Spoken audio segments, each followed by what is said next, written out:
श्री गुरुपौर्णिमेचे प्रवचन भाग 1। ईश्वराला साक्ष ठेवून मी असे सांगतो की माझ्यापेक्षा अनुग्रह घेणाऱ्यांमध्ये सुद्धा मी रागूनच वागलो। जर सर्व ठिकाणी राम भरला आहे तर शिष्यामध्ये तेवढा तो नाही का? तो माझ्यापेक्षा लहान आहे, हीन आहे, दीन आहे, अज्ञानी आहे हे पूर्ण जाणून सुद्धा मी त्याला रामरूप पाहिला।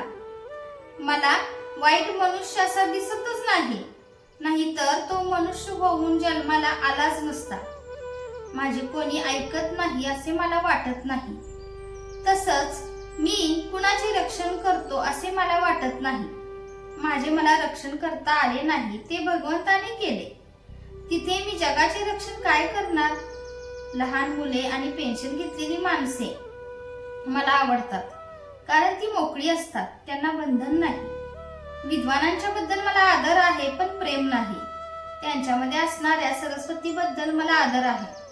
श्रीमंतांच्या बद्दल मला तिटकारा आहे, कारण पैशाच्या आधारावर ते भगवंताला विसरतात। मला विद्वानापेक्षा अडाणी आवडतो आणि श्रीमंतापेक्षा गरीब आवडतो। तसेच मला शहरात राहण्यापेक्षा खेड्यात राहणे आवडते। मला काय आवडते ते मी सांगितले। हा एकेकाचा स्वभाव असतो। सगळ्या साधूंना असेच आवडेल असे काही नाही।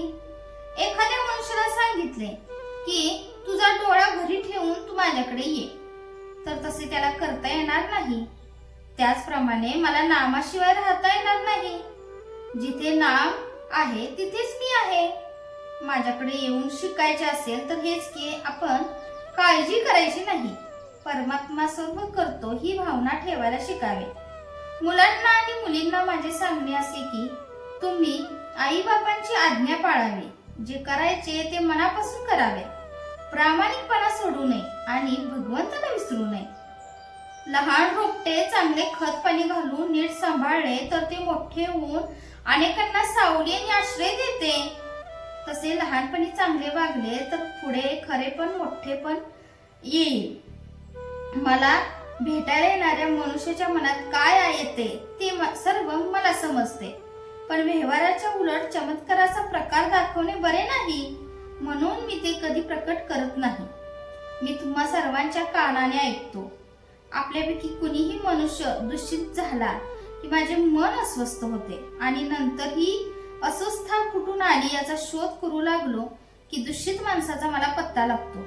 माझ्या माणसाने उगीच काळजी करू नये। मी ज्याची हमी घेतली आहे त्याने माझ्यावर श्रद्धा ठेवावी। माझ्या स्वतःच्या अनुभवाने सांगतो की भगवंताच्या इच्छेने प्रपंच केला तर त्यामध्ये काही बिघडत नाही। मी सांगितले तेवढे करीन असा निश्चय करा, कशाचीही काळजी करू नका। मी तुमचा भार घेतला आहे, मी तुमच्या जवळ आहे असे मी सांगतो त्यावेळी ती व्यक्ती नसून परमात्मा स्वरूप तुमच्या जवळ आहे असा त्याचा अर्थ असतो। मी तुमच्याकरता सर्व काही करतो, तुम्हाला जे काही होईल ते तुम्ही करा, पण तळमळ करू नका। मीच तुमच्या हृदयात असून तुमच्या बुद्धीला प्रेरणा करतो असे का मानित नाही? वास्तविक जे जे काही तुम्ही करता ते मीच करतो आहे। माझीच इच्छा तशी आहे असे मनी दृढ धरून वागावे। मी कधीच कुणाबद्दल निराश होत नाही। जो मनुष्य म्हणून जन्माला आला त्याचा उद्धार होणारच। जय जय रघुवीर समर्थ।